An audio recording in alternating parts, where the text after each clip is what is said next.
Breaking news. The unexpected ways in which Putin helped advance LGBT rights in Ukraine. The Russian invasion of Ukraine, which Vladimir Putin announced on February 24, 2022, was justified in part by the need to protect traditional values from Western attitudes that are directly leading to degradation and degeneration, because they are contrary to human nature. The Russian leader has long used the issue of LGBT rights as a weapon to undermine liberal democracy and portray himself as a true defender of conservative social and religious values, and this is precisely what he was referring to when he made this statement. Putin may have hoped that appealing to religious and conservative Ukrainians would help him win their support for the war. It's possible, though, that he actually backfired in the real world. The LGBT community in Ukraine, and especially the queer soldiers serving in the military, have received much more support from the general public since the conflict broke out. There has been a rise in calls for LGBT people to be able to participate in civil partnerships. Some people now associate Russian aggression with homophobia. The events in Ukraine, according to Inna Sovsun, a Ukrainian lawmaker who introduced a bill last month that would legalize same-sex civil partnerships, are a direct result of Putin's actions. People automatically link Putin with homophobia, she argues, because he made homophobia such a central part of his political agenda and Russian national ideology. That's why, if we're distinct from him, we ought to be distinct there as well. Despite being the first post-Soviet country to decriminalize homosexuality upon gaining independence in 1991, LGBT rights in Ukraine have lagged. The rights and protections afforded to heterosexual couples are not extended to same-sex couples. Laws prohibiting workplace discrimination against LGBT people were passed in 2015, but these efforts were not widely supported by the public.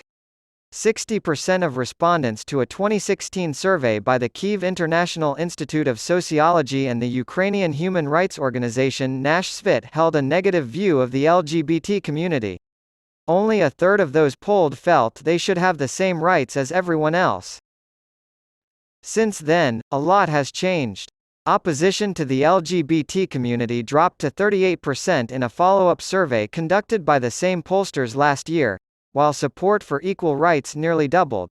There are three main causes for this change, according to analysts and activists.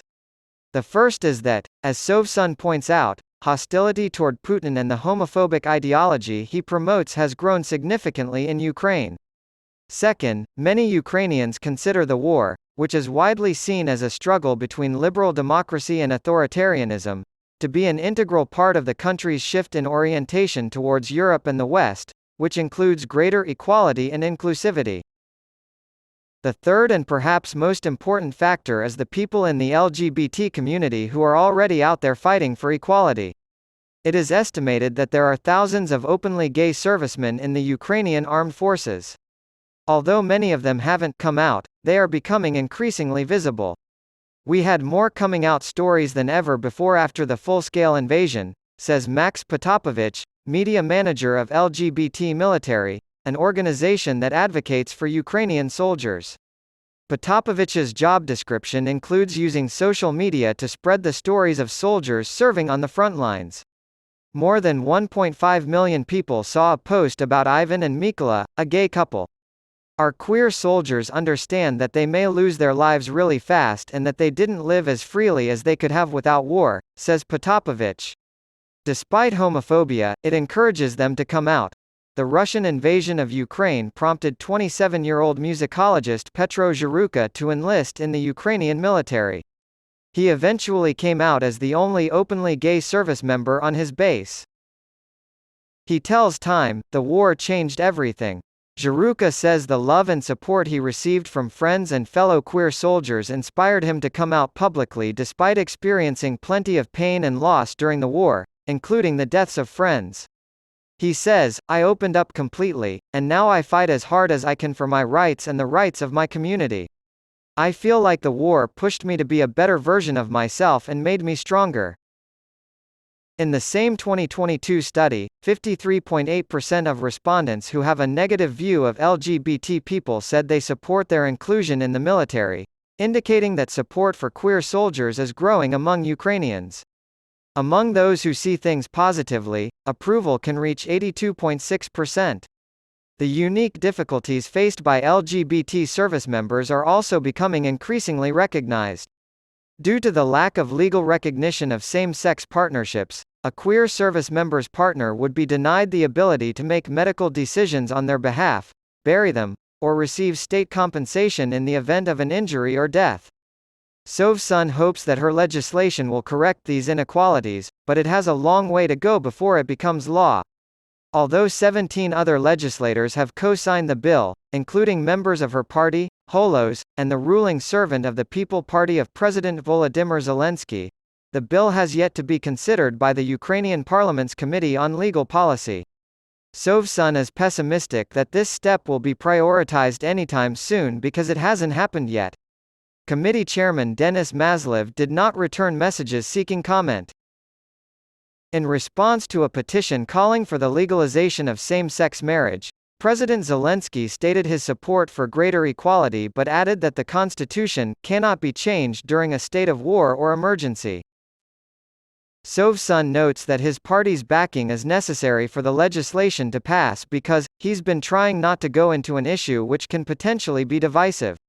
However, he adds, the level of support for this kind of legislation has actually increased over the past year.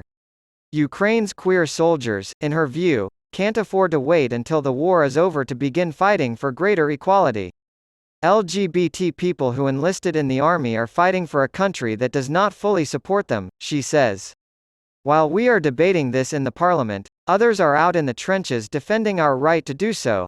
Zhuruka claims that he and his fellow queer service members find encouragement in the possibility of gaining the legal right to form civil partnerships. His analogy is that it's like air, and all queers want to take a deep breath. Sovsun, for her part, is hoping that increased global awareness of this problem will encourage the government to move more quickly. The European Court of Human Rights is currently deliberating on a case that could compel them to take action. Andrei Mamolikin and Andrei Markov sued the Ukrainian government in 2014, arguing that the country's refusal to recognize same-sex partnerships violates European law. The ECHR was informed of the case in 2021, and while the timing of a ruling is uncertain, recent cases have shown that the outcome could be favorable to the couple. In a similar case in 2021, the same court ruled that Russia's failure to allow same-sex unions to gain legal recognition under domestic law was a violation of the European Convention on Human Rights. Even if Moscow doesn't mind breaking European norms, Kyiv almost certainly will. LGBT rights activists in Ukraine, however, remain hopeful that things will improve. War has taught Ukrainians that being in partnership or being in a couple is not only to go to restaurants, as Sofia Lipina, leader of the Ukrainian LGBT rights organization Ukraine Pride, puts it. At other times, it may be a request to visit your partner in the hospital. This is now common knowledge among all Ukrainians.